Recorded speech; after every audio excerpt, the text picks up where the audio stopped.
ჩვენ ახლა გავაგრძელებთ გენერალურ დებატებს.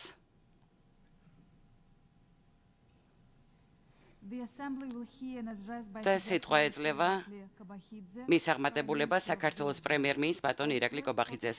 პროტოკოლის სამსახურს თხოვ მიაცილოს ქვეყნის ლიდერი ტრიბუნასთან.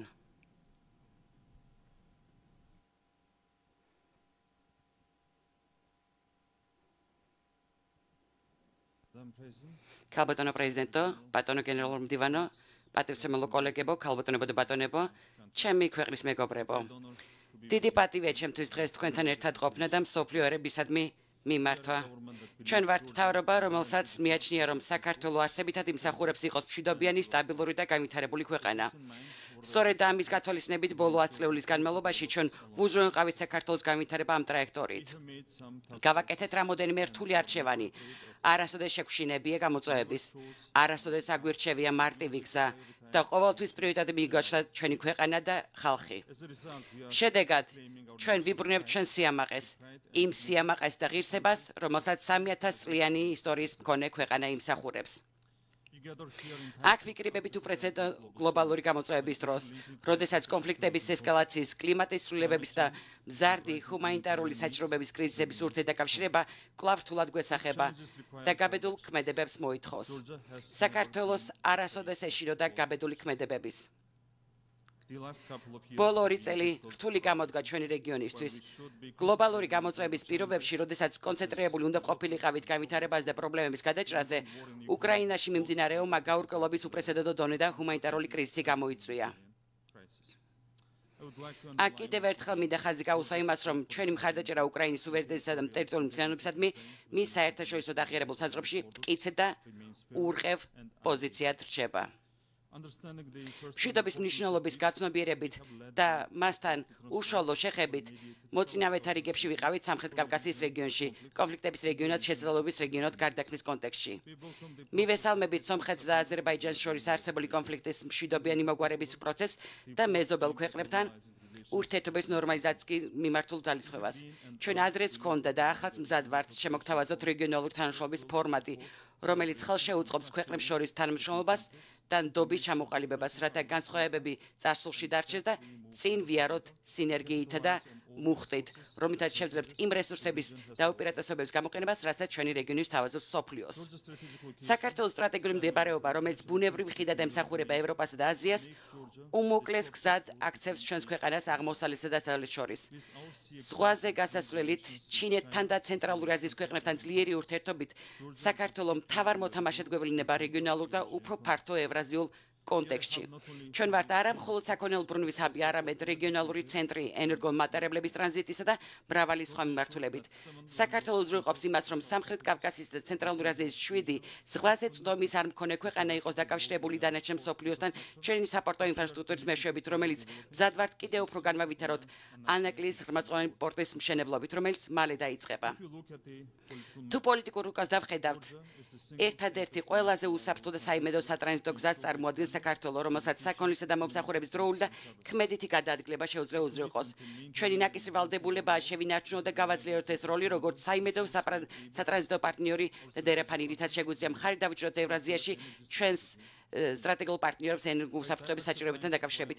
მიწოდების მარშრუტების და დივერსიფიკაციის მყარი კულტურაში კაპიტალდაბანდების საქართველოს შეუძლია მეტი პროგნოზირებადობა შეძინოს აღმოსავლეთ-დასავლეთ დაკავშირებადობას, განსაკუთრებით შუა დერეფნის ინიციატივის ფარგლებში. როგორც ვიცით, ბოლო რამდენიმე წელი სავსე იყო გამოწვევებით.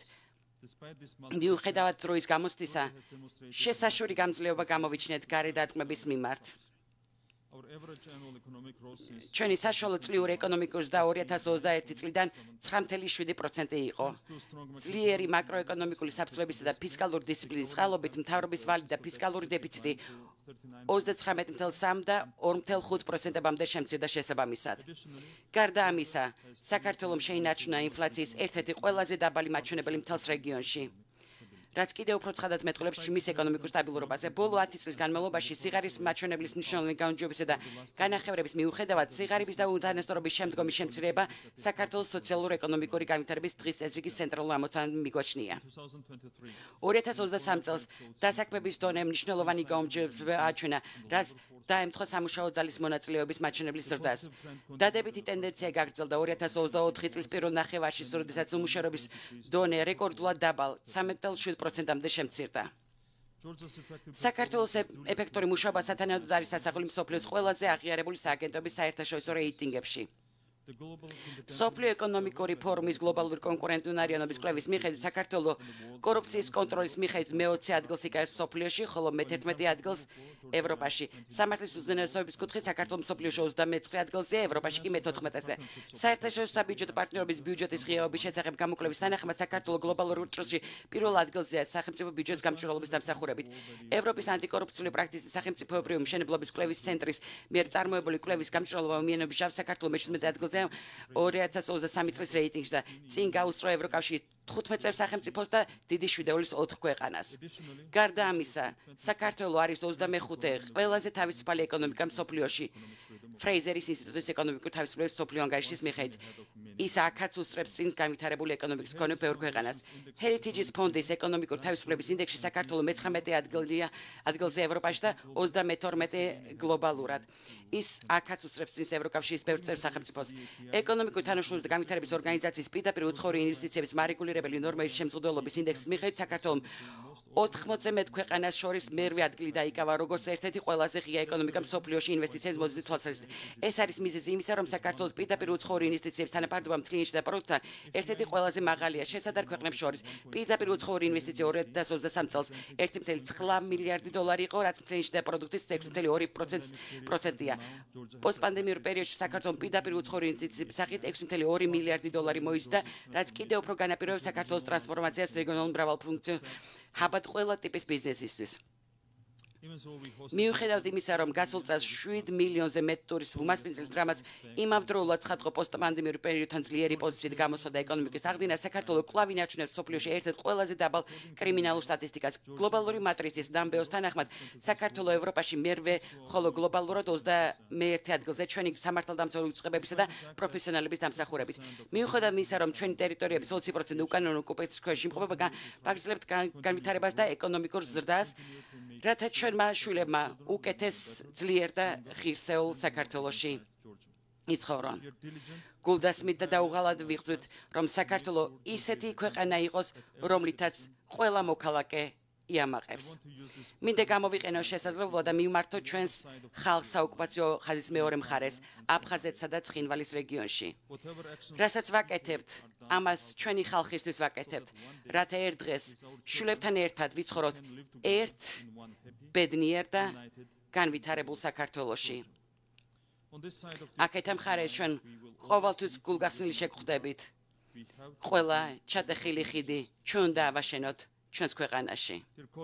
ძვირფასო კოლეგებო და ჩემი ქვეყნის მეგობრებო, ბოლოს კიდევ ერთხელ მინდა ვთქვა, რომ საქართველო თავისუფალი და უახლეს ისტორიის გადამწყვეტ მომენტში იმყოფება და ჩვენ როგორც ხალხის მთავრობას განზრახული გვაქვს ჩვენი ქვეყანა ერის ინტერესების გათვალისწინებით ვატაროთ წინ.